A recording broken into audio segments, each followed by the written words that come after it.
Bendito seja Deus e Pai do nosso Senhor e Salvador Jesus Cristo. Você está no canal Rascunho Teológico. Eu sou o pastor e professor Edivaldo Pereira. Nesta oportunidade nós vamos falar sobre a Cristologia. Estamos comentando sobre a Cristologia, né? E nós vamos trabalhar essa proposta sobre a deidade de Cristo, né? Nós trabalhamos a introdução e agora vamos trabalhar a deidade de Cristo, não é? Trabalhamos a introdução de uma forma geral, dentro do contexto geral, e agora nós vamos trabalhar um pouco vamos falar sobre a deidade de Cristo, não é?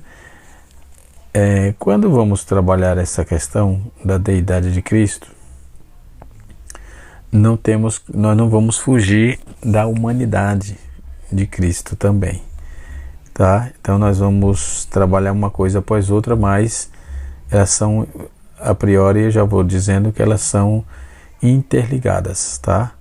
Não são diferentes uma da outra, são totalmente ligadas uma à outra, ok? Vamos lá. Quando vamos falar sobre isso, nós vamos ter que fazer 4 declarações que devem ser compreendidas e afirmadas a fim de obter uma imagem completa da Bíblia acerca da pessoa de Jesus, né? Então, nós temos a pessoa de Jesus, temos a divindade de Jesus, né? E é sobre isso que nós vamos trabalhar hoje, sobre a deidade de Cristo, né? Nós temos aqui alguns materiais que podemos trabalhar, né? E com certeza vamos estar dentro desse parâmetro aí, trabalhando essa questão da deidade de Cristo. Para ser cristão, né, faz-se necessário exercer a fé na deidade de Cristo. Esse é um aspecto essencial do Evangelho de Cristo. No Novo Testamento, em cada século a igreja tem sido forçada a lidar com as pessoas que reivindicam ser cristão, enquanto continua negando ou distorcendo a deidade de Cristo. Isso é um perigo, isso é um problema, isso é heresia. No Concílio de Nicéia, no ano 325 d.C., a igreja, em oposição à heresia ariana, declarou que Jesus é gerado e não feito. A sua natureza não é divina. Mesmo a essência, a sua natureza, ele não é gerado. Jesus declarou que Jesus era gerado e não feito, e que a sua natureza divina é a mesma essência, que nós chamamos isso de homósios, né? Que é a mesma essência do Pai. Isto é, essa afirmação declara que a segunda pessoa da Trindade é una em essência com o Pai. O Pai, ou seja, o ser de Cristo ou o ser de Deus, ele não é meramente semelhante a Deus, a deidade. Ele é deidade. Ponto. Isso que fique claro já dentro dessa proposta. Ok? Dentro da Cristologia, que é o que nós estamos ministrando, nós vamos encontrar textos crassos, textos que são contundentes, irrefutáveis, dentro do conceito da deidade de Cristo. Então não cabe aqui nem discussão, ok? Mas, é claro, toda linha teológica, pensamento, não é? Tem sim um meio para você estar perguntando por quê, para quê e como, não é? Só que os textos eles são cirúrgicos, né? Eles não são básicos, são contundentes, né? Ou seja, nós vamos ver a confissão da deidade de Cristo, que é extraída de forma múltipla dentro do Novo Testamento. Como Logos encarnado, Cristo é revelado não só como pré-existência à criação, mas também como eterno. Então, quando lemos no princípio com Deus, e também Ele é Deus, em João capítulo 1, versículo 1 a 3, O fato é que ele está com Deus dentro da demanda de uma distinção dentro da pessoa da divindade. O fato de que ele é Deus, por sua vez, demanda a inclusão da deidade, né? Em outros lugares no Novo Testamento, vamos atribuir termos e títulos, né, a Jesus, que são claramente títulos da deidade. Deus lhe outorga, né? Deus lhe outorga proeminentes títulos divinos, como em Filipenses capítulo 2, versículo 9 e 11. Eu quero ler esse texto, vamos ler, visto que estamos em aula, então vamos ler o texto. Filipenses capítulo 2, versículo 9 e 11. Filipenses, deixa eu achar que achei. Capítulo 2, versículo 9 e 11. O texto diz assim: pelo que também Deus o exaltou, ele deu o nome que está acima de todo nome, para que o nome de Jesus se dobre, para que em nome de Jesus se dobre todo o joelho nos céus e na terra e debaixo da terra, e toda língua confesse que Jesus Cristo é o Senhor, para a glória de Deus Pai. Ponto. Então não tem contestação acerca dessa questão, não é? Sobre a deidade de Cristo. Não há contestação nisso, não tem como contestar essa situação, não é?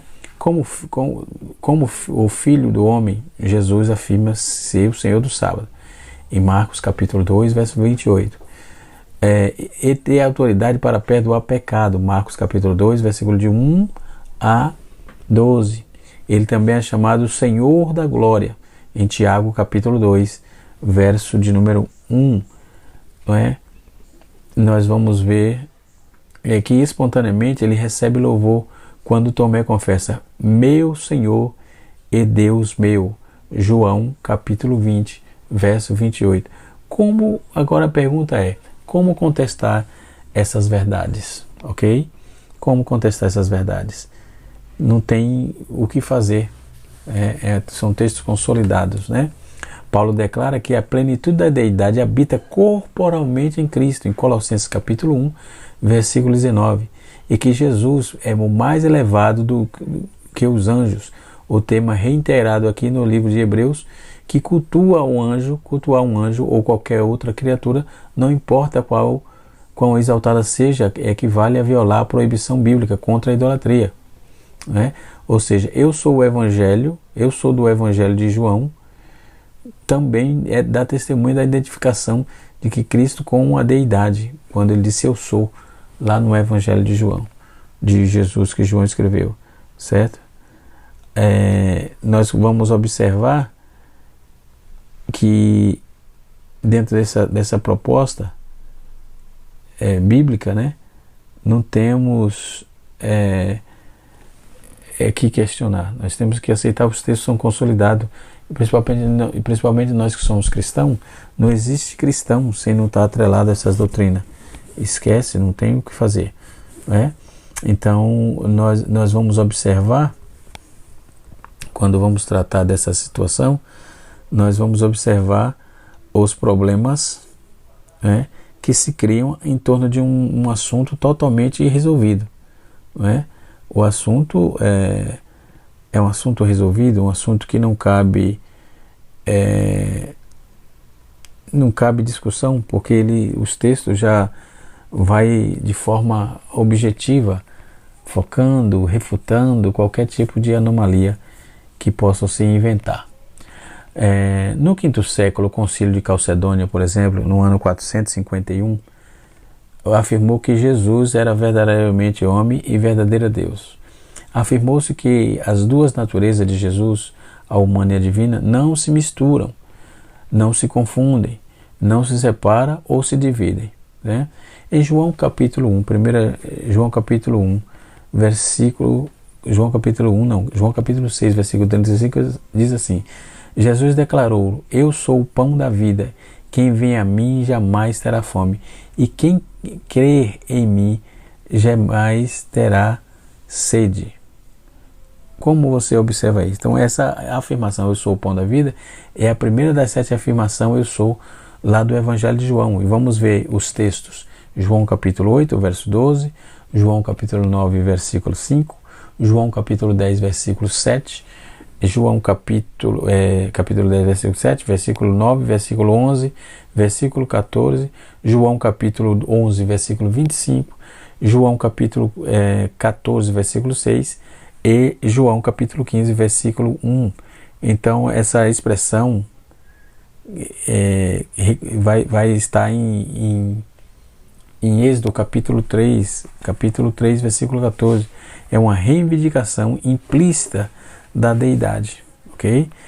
Outro sim, em João capítulo 14, versos 6 e 11, Jesus respondeu: eu sou o caminho, a verdade e a vida, e ninguém vem ao Pai senão por mim. Se não me tivesseis conhecido, conhecereis também o meu Pai. Desde agora conheceis, tem visto. Replicou Filipe: Senhor, mostra-nos o Pai, isso nos basta. Disse-lhe Jesus: Filipe, há tanto tempo estou convosco e não tens conhecido? Quem me vê a mim, vê ao Pai. Como tu dizes, mostra-nos o Pai. Não crês que eu estou no Pai e o Pai está em mim? A palavra que eu vos digo, não digo de mim, por mim mesmo, mas o Pai que permanece em mim fez as obras, que faz as suas obras. Crede que estou no Pai e o Pai em mim. Crede, ou ao menos por causa das mesmas obras.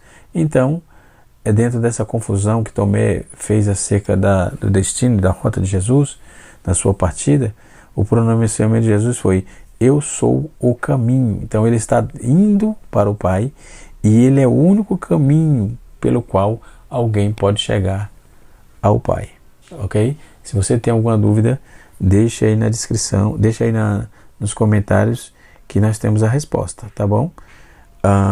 Então não tem muito o que fazer, o texto é consolidado. Mateus capítulo 11, versículo de número 27, Hebreus capítulo 10, versículo de número capítulo 10, versículo de número 19 e 20. Então não é uma mera existência como está, mas a existência é o cumprimento do desígnio de Deus, dentro do sentido que nós seríamos o templo vivo, né? Se não por mim, ou seja, é uma afirmação forte de que unicamente Cristo é o caminho da salvação. O ato de imaginar, proclamar outros caminhos equivale a confundir as pessoas e esquecer da necessidade de sua vinda e redenção. Então, aqui já está logo refutando qualquer anomalia com respeito a isso. Então, todas as bênçãos provenientes mencionadas estão sumariamente dentro do conhecimento de Deus. Se me tivéis conhecido, está escrito, o que é mais que uma mera apreensão mental, ou seja, visto que envolve uma relação pessoal de compromisso irrestrito, né? Já o pedido de Filipe, mostra-nos o Pai, revela outra incompreensão, né? Dentro do versículo 5, um tema que domina o Evangelho, né? Porém, abre a via para seguir a Jesus dentro da articulação da capacidade única de Jesus ter sido revelado, Deus, o Pai, ok? Então Jesus não está negando a distinção de pessoas em Deus. Quem vê a mim, vê ao Pai. E ele está lembrando a Filipe de que ele é o único que revela o Pai. Hebreus capítulo 1, versículo 3 e 2 Coríntios capítulo 4, verso 4 e 6. Então a expressão eu estou no Pai e que o Pai está em mim revela a habitação recíproca anunciada no capítulo 10, verso 38. Né? E aqui é desenvolvida, bem como no versículo 20, outra vez, né? No versículo 17, também tem 3 grandes unidades que são proclamadas nas Escrituras. Primeiro, a unidade das 3 pessoas da Trindade, a unidade da natureza divina e humana de Cristo e a unidade de Cristo e seu povo na redenção. Então essas 3 unidades são de fundamental importância. Então vamos repetir para inculcar na sua cabeça, tá certo? Vamos lá. Nós temos aqui 3 verdades na Escritura, 3 grandes unidades são proclamadas na Escritura. A unidade das 3 pessoas da Trindade, a unidade da natureza divina, e humana de Cristo e a unidade de Cristo e seu povo na redenção, ok? Sobre a habitação mútua dessas três pessoas da Trindade, nós vamos observar que dentro desse contexto, toda a multidão incrédula que Jesus apelava para o testemunho confirmatório das obras poderosas que Deus lhe dera para fazer, por causa das mesmas obras, né? Agora, os seus discípulos, de coração atribulados, confuso, ele aponta aquelas mesmas obras com o fim de reforçar a sua fé. Então, nós vamos ver dentro desses conceitos em João, capítulo de número 8, versos 56 a 59, que diz o texto: Abraão, vosso pai, alegrou-se por ver o seu dia, e viu, e regozijou-se, e perguntou-lhe se, pois, os judeus, ainda não tendes 50 anos, e viste Abraão? Respondeu Jesus: em verdade vos digo, antes que Abraão existisse, eu sou. Então pegaram em pedras para atirarem nele, mas Jesus o ocultou e saiu do templo. Então Abraão viu o dia de Cristo, quando o abraçou com fé, e muitas promessas que lhe foram dadas por Deus, promessas que demandavam aí a vinda de Cristo para que fosse cumprida. Então, visto que o contexto da discussão tem sido que Satanás como um homicida, né? Jesus como aquele cuja morte liberta, cuja a morte liberta da morte, e assim por aludir especialmente aí a provisão divina, né?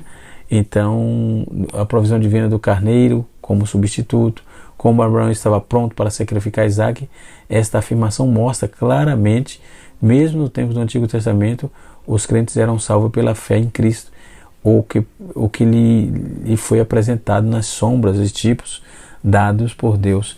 Aqui tem um material de Armando Chavecoin, né?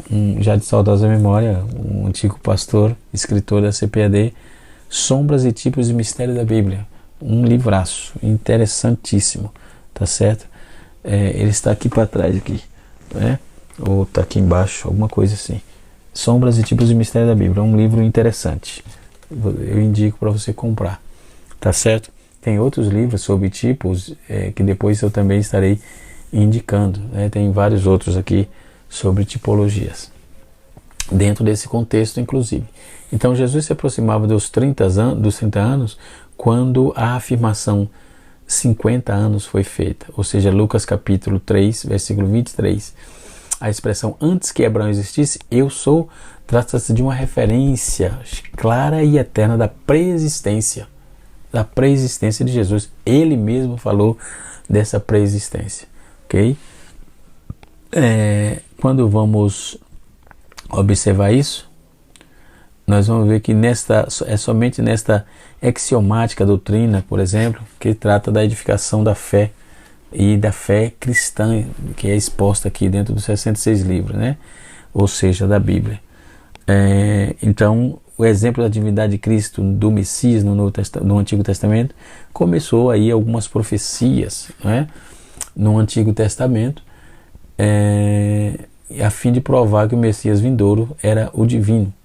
Ou seja, ele não era especial de alguma maneira abstrata, mas o próprio Deus, o servo sofredor de Isaías 53, não é apenas um homem que morreu na cruz, teria uma série de mortes sem significação alguma, pois muitos outros homens já haviam morrido crucificado, muito antes de Cristo vir à Terra.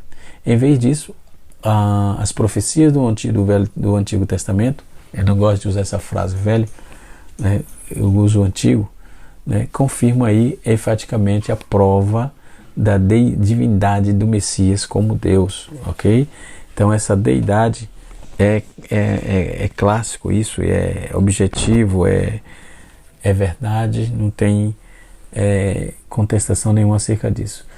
Então, quando vamos trazer aí, evidentemente que os judeus reconhecem Jesus e está reivindicando ser Deus, porém não aceitam essa reivindicação, uma vez que vem como uma blasfêmia, eles vinham isso como blasfêmia, né? Nesse caso, o que a lei requeria era apedrejamento.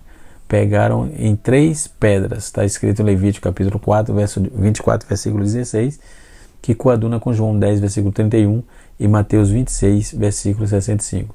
Depois nós vamos ver o que Filipenses capítulo 2, versos 5 e 7 está escrito, diz assim: tende vós mesmo o sentimento que houve em Cristo Jesus, pois ele mesmo, subsistindo em forma de Deus, não julgou como usurpação ser igual a Deus. Antes a si mesmo esvaziou, isso aqui fala da kenosis, né? Assumindo a forma de servo, tornando-se semelhante ao homem e reconhecido em figura humana. Então, no verso 5 do texto, conecta as exortações com o hino a respeito de Cristo, por exemplo, dirigindo seu orgulho que está na raiz da discórdia dos filipenses, né? Paulo mostra, no capítulo 1, versículo 27, até o capítulo 2, versículo 4, Paulo mostra como Cristo, o supremo exemplo de humildade, mostra que Cristo não é somente um exemplo, ele é antes, acima de tudo, o Senhor e Salvador, né? Então é chamado isso de um hino para Cristo. Filipenses capítulo 1, versículo 6 a 11. E ele pode ser dividido em 6 estrofes. As 3 primeiras celebram a humilhação de Cristo, enquanto as 3 últimas celebram a sua exaltação. Mas a palavra forma, em forma de Deus, refere-se à realidade subjacente, né? E não aparência, não é aparente, né? Ser Jesus na forma de Deus, não. Significa que ele é divino como o ato de assumir a forma de servo, ou seja, escravo. Envolve um ato de abraçar humildemente essa identidade dentro da sua encarnação, ok? Essa figura de linguagem, não julgou como usurpação, significa algo desejável, realmente possuído, né? Mas Cristo não a utilizou como uma vantagem pessoal. Ao contrário de Adão no Éden, ele não tentou Cristo não tentou tornar-se Deus e nem aproveitou dos privilégios que sempre foram dele, movido pelo interesse próprio.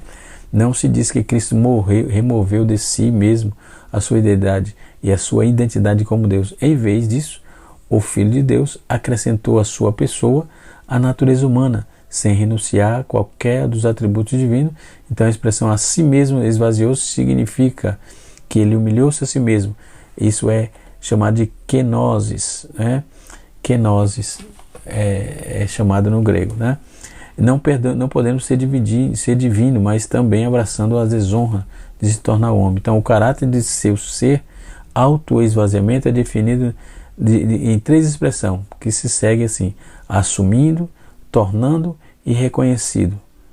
De novo, assumindo, tornando e reconhecido. Então, essa interpretação dentro da humanidade de Cristo, né, nós vamos observar dentro dos livros de teologia sistemática. Eles frisam bastante isso, mas tem livros totalmente específicos para essa situação. A forma de servo, por exemplo, ou seja, de um escravo, essa expressão de linguagem vividamente aí à disposição de Cristo, que se priva aí do gozo da vida e de seus status de divinos, de identidade divina, por exemplo, embora continuasse a ter glória, né, chegando até o mesmo a revelar o seu esplendor aos seus discípulos, de uma vez quando Jesus Cristo ele ocultou em carne humana durante o seu ministério terreno, a fim de salvar o seu povo dos seus pecados, né?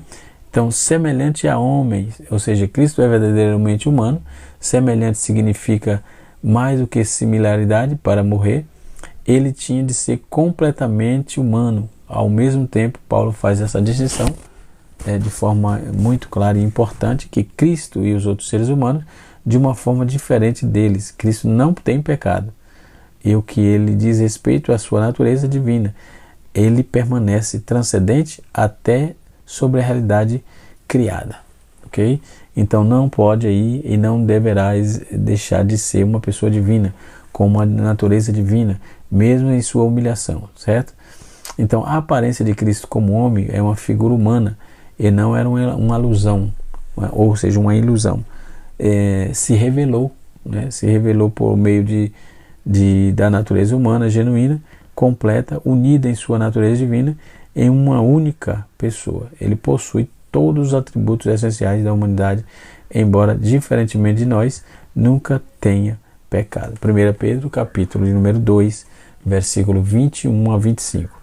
Em Colossenses, capítulo 1, versículo 15 a 20, diz assim: esta é a imagem de Deus invisível, o primogênito de toda a criação, pois nele foram criadas todas as coisas nos céus e sobre a terra, as coisas visíveis e as invisíveis, sejam tronos, sejam soberania, quer principado, quer potestade, tudo foi criado opor no meio dele e por ele, né? Ele é antes de todas as coisas, nele tudo subsiste, ele é a cabeça do corpo da igreja, ele é o primogênito, ele é o princípio, ele é o primogênito dentre os mortos, porém, para que todas essas coisas tenham a primazia, porque aprove Deus que nele reside toda a plenitude e que, havendo feito a paz pelo sangue da cruz, por meio dele, reconciliasse consigo mesmo todas as coisas que sobre a terra ou que sobre o céu. Então, Paulo irrompe essa doxologia